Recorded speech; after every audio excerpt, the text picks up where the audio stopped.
Thanks for joining us for another edition of Weekend Winners for One Equine, and we go back to Albion Park on Saturday night. It's not a carnival night, but it's still a really strong program. 10 races. The highlight is race 3 for mine. That's the free-for-all over the mile. We get to see the co-track record holder Cruz stepping out, and he's got a new stablemate stepping out with him on Saturday night. We get to see for the first time here in Brisbane. That's Bright Energy. He's got a second row draw, so it's not going to be easy. He's first up. So plenty of stars stepping out on Saturday night. Speaking of stars, we're about to be joined by Pete McMullen and young New South Wales reinsman Will Rickson. They're going to be our guests today on Weekend Winners.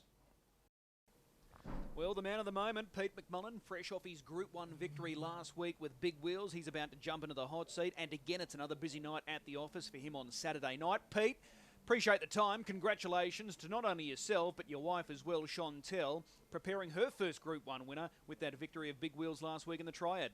Yeah, it certainly was a pretty exciting moment. And, yeah, for Chantel and myself and all connected, it was it was a really great thrill to be able to win a Group 1, especially in your home state.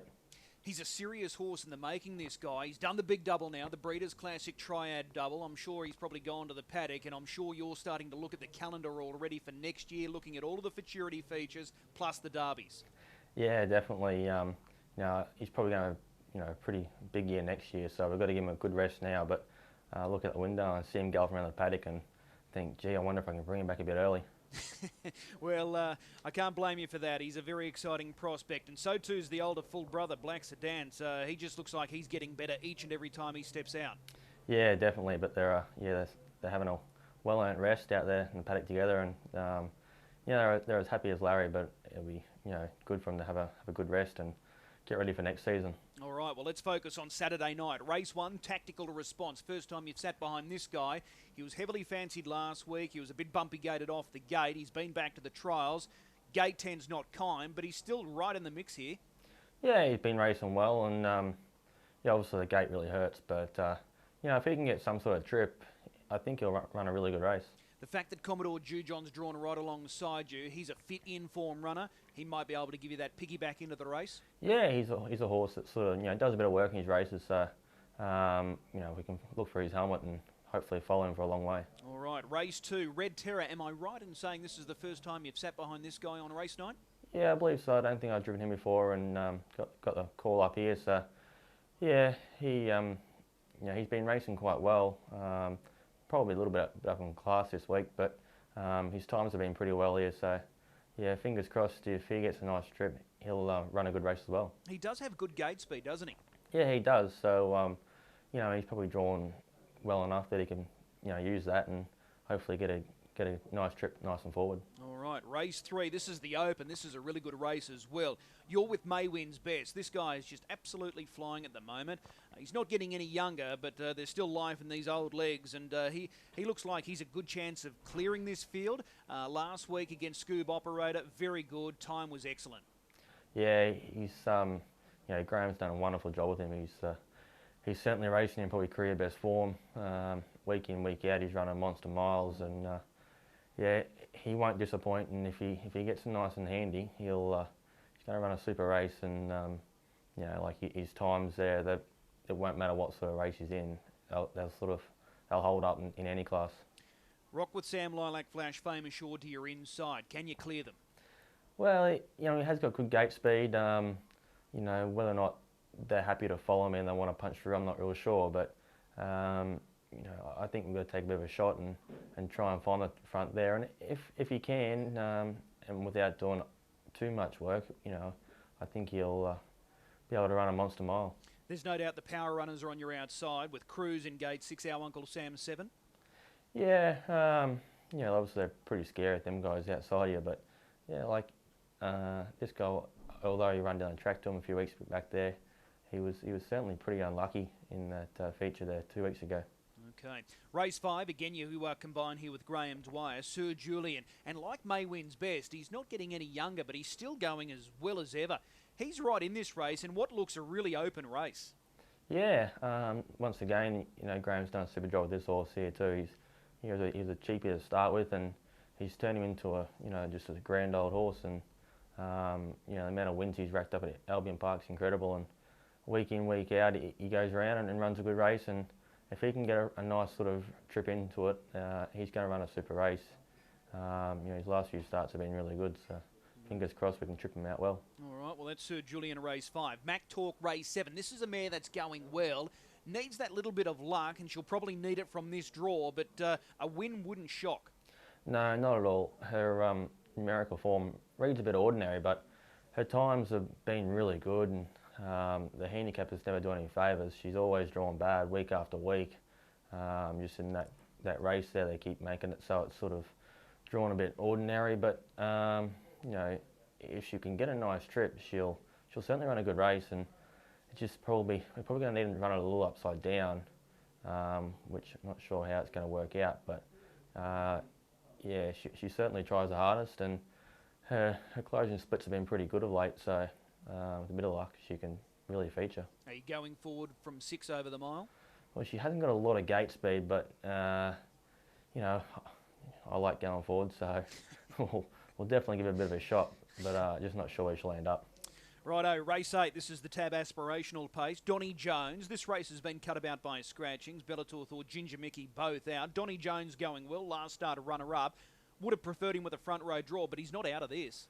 Yeah, he raced really good here last week. He came from back in the field and weaved a bit of a passage and hit the line strong. So, yeah, once again, if the races run a little upside down and they might go a little bit hard and look for a horse running on, he very well could be it.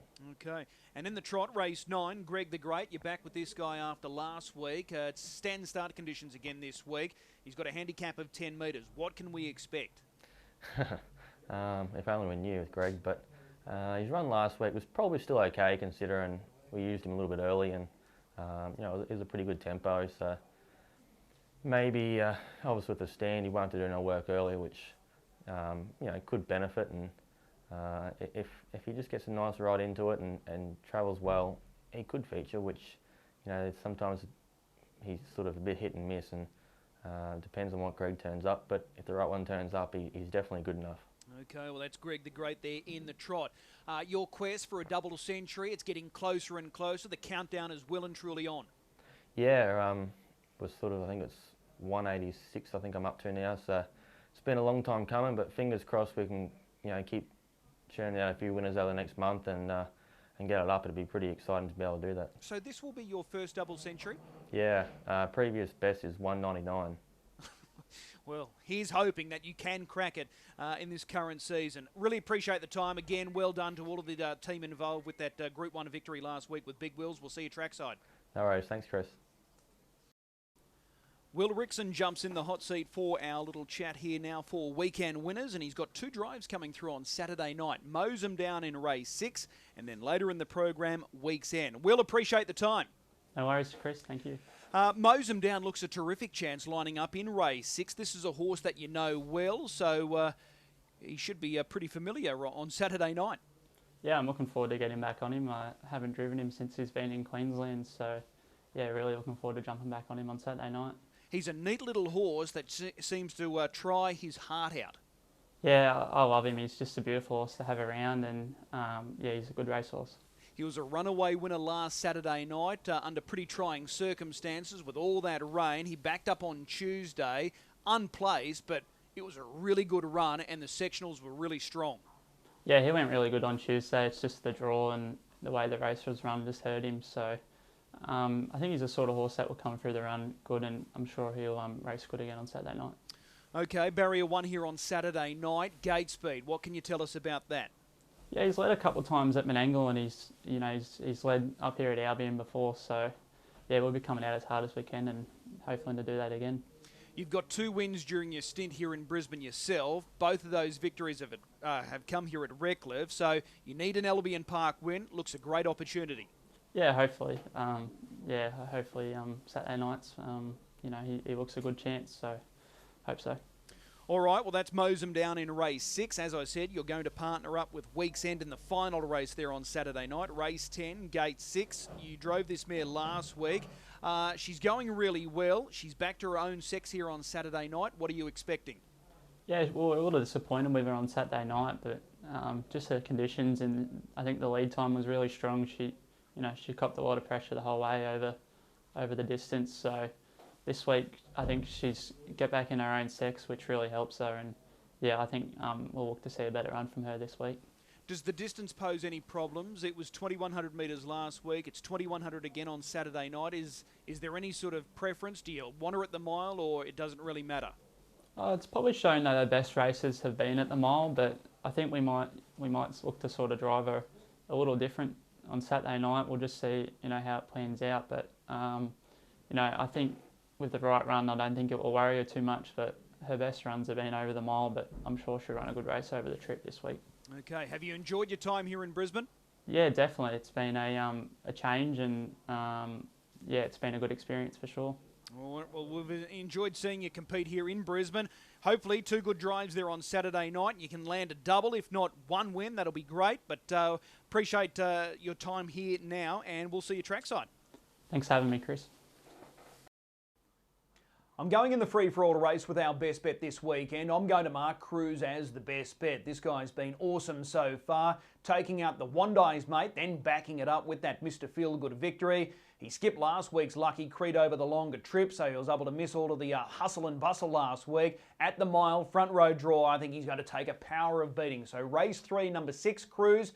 He's the best bet for mine, the first of 10 at 5:08 on Saturday night. If you are gambling this weekend, please bet responsibly.